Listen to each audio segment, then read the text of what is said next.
Baspa supremo Mayawati का आज जन्मदिन था। इस दौरान उन्होंने बीजेपी पर जमकर हमला बोला है। मेरे साथ बात करने के लिए कारागार मंत्री धर्मवीर प्रजापति जी हैं। सर, मायावती जी का आज जन्मदिन था। इस अवसर पर उन्होंने बीजेपी को जमकर घेरा और उन्होंने आरोप लगाया है आज जो बीजेपी की स्थिति है वो ईवीएम की वजह से, और उनका जो जनाधार घटा है वो भी ईवीएम की वजह से घटा है। ये मैं कह सकता हूँ कि हताशा का बयान है। ऐसा नहीं है कि हम चुनाव नहीं हारे। उत्तर प्रदेश के उपचुनाव में हम 2 चुनाव हारे हैं। हम गुजरात जीते हैं तो हम उधर हिमाचल हारे हैं। अगर ईवीएम से ही भाजपा जीती तो वो हिमाचल भी हम लोग जीतते। हम लोग यहाँ लोकसभा, मैनपुरी लोकसभा, खतौली विधानसभा भी हम लोग जीतते। दिल्ली में भी हम लोग जीतते। ऐसा नहीं है, ये हताशा का मैं कह सकता हूँ बयान है। मायावती जी ने कहा है अगला जो भी चुनाव होगा, लोकसभा हो या विधानसभा चुनाव हो, वो अकेले लड़ेंगी। उनका उनके दल का निर्णय है। वो अगर वो अकेले लड़ना चाहें तो अकेले लड़े। इसमें हम हमारी पार्टी पूरी तरह से हम लोग तैयार हैं। हमारा संगठन बूथ लेवल तक, सेक्टर लेवल तक हमारा संगठन बहुत मजबूत है और संगठन के आधार पर हम लोग चुनाव में जाते हैं। और हम लोग चुनाव के समय ही तैयारी में नहीं रहते। हम हर समय संगठन हमारा सक्रिय रहता है, चाहे वो हमारा किसी भी स्थिति में हो। कोरोना काल में सपा बसपा ट्वीट करते थे और हमारा कार्यकर्ता निश्चित स्तर पर धरातल पर जाकर के काम करता था, सेवा का काम करता था। और हम लोग निरंतर हर समय हमारा संगठन सक्रिय रहता है। हम लोग निरंतर कार्य करते रहते हैं और कारण वही है कि हम जनता के बीच में रहते हैं और जनता का आशीर्वाद हमें मिलता है। उन्होंने वकालत की है कि जो चुनाव हो वो बैलेट पेपर से हो, ईवीएम से ना होकर। अगर वो कहीं चुनाव जीतेंगे सपा बसपा तो फिर कहेंगे कि इसी से हो।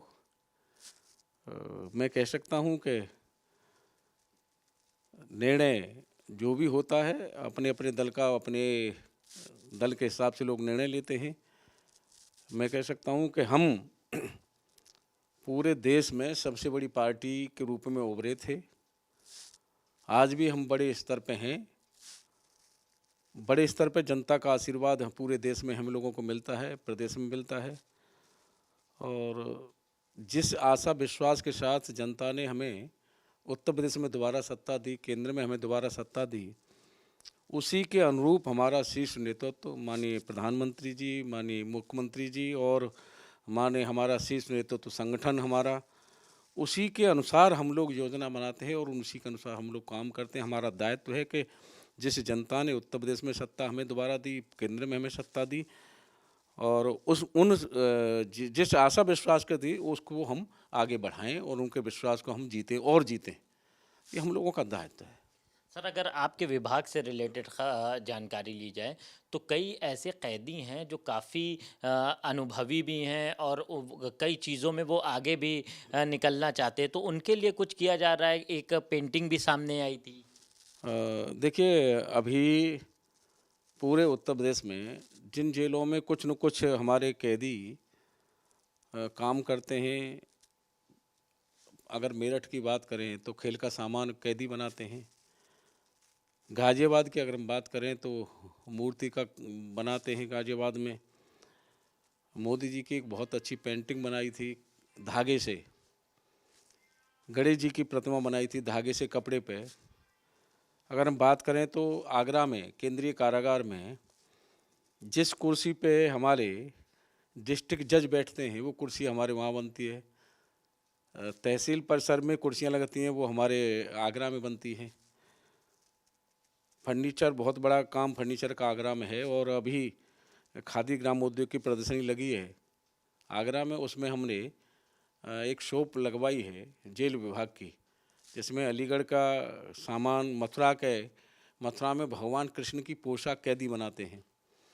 अलीगढ़ में गदा और शिवलिंग लकड़ी की बनी और वो हमारे मुस्लिम कैदी हैं उन्होंने बनाई, और कितनी सुंदर बनाई।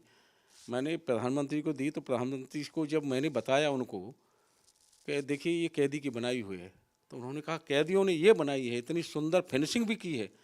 मैंने कहा फिनिशिंग की है उन्होंने।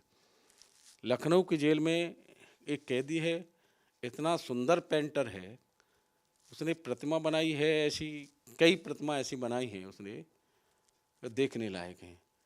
तो पूरे उत्तर प्रदेश में जहाँ जहाँ जो भी हमारे कैदी जो कुछ काम जानते हैं और करते हैं, उनको हम प्रशिक्षित कर रहे हैं। और एमी से जुड़ा है, हमने कौशल विकास से जुड़ा है, और उनको कोशिश है हमारी कि वो लोग जेलों में ट्रेंड होकर के ऐसे जाएं कि बाहर स्वरोजगार के लिए भटके ना, स्वयं अपना रोजगार कर लें। और स्वयं रोजगार से जब जुड़ जाएगा कैदी बाहर जाने के बाद में, तो हमारा मानना है कि वो दोबारा कोई गलती नहीं करेगा जिससे वो जेल में आए। उत्तर प्रदेश की जेलों में बड़े बड़े माफिया भी बंद हैं, तो किस तरह से जेलों की सुरक्षा के लिए आप निर्देश दे रहे हैं, क्योंकि पहले के मुकाबले देखा जाए तो जेलों में ऐसी घटनाएं कम भी हुई हैं। मुझे खुशी है कि आप लोग इस तरह की चर्चा कर रहे हैं कि बहुत व्यवस्था में परिवर्तन हुआ है। हम लोग योजनाबद्ध तरीके से काम कर रहे हैं। देखिए, हम जब से मंत्री बने हैं और पिछला अगर कार्यकाल देखें माननीय मुख्यमंत्री जी का, तो मुख्यमंत्री जी से भी हमने प्रेरणा ली है। वो निरंतर सक्रिय रहते हैं, कभी छुट्टी नहीं लेते, 18 घंटे काम करते हैं। हम लोग भी निरंतर प्रयास करते हैं। और सबसे बड़ी बात है कि हमने कैदियों के साथ 40 जेलों में मैंने स्वयं संवाद किया है, 50 से ऊपर जेलों का दौरा किया है। कैदियों के साथ आत्मीयता का व्यवहार मैंने स्वयं किया है, उनके साथ संवाद करके उनको एहसास कराया है कि आपकी एक गलती के कारण बाहर आपका परिवार किस संकट से गुजरता है, अपमानजनक ज़िंदगी जीने को मजबूर होता है। वही कहते हैं कि हमारे रिश्तेदार हमारे जेल में आने के बाद नहीं आते, पड़ोसी नहीं आते हमारे यहाँ। तो वो फिर हम उनसे कहते हैं कि आपका परिवार एकाकी जीवन जीने को मजबूर है आपकी ये गलती के कारण।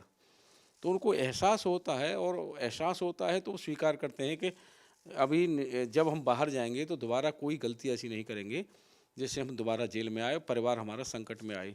मैं आपके माध्यम से मैंने जो अनुभव किया है, मैं उत्तर प्रदेश में सभी नागरिकों से एक अपील करना चाहूँगा कि सभी कैदी पेशेवर नहीं हैं। अनायास घटित घटना में भी जेल में जाना हुआ है, और उस परिवार में अगर बेटी शादी योग्य है तो कोई अच्छा परिवार उस बेटी को लेता नहीं है। मैं आपके माध्यम से निवेदन करूंगा, उस बेटी का कोई दोष नहीं है। बेटी अगर उस घर के योग्य है तो ले लेनी चाहिए। बहुत शुक्रिया हमसे बात करने के लिए। ये उत्तर प्रदेश कारागार मंत्री धर्मवीर प्रजापति थे, जिन्होंने मायावती के हमले पर जवाब देते हुए कहा कि मायावती का जो बयान है वो हताशा भरा है। कैमरा पर्सन अमरीश के साथ कफीलुर रहमान, भारत समाचार, लखनऊ।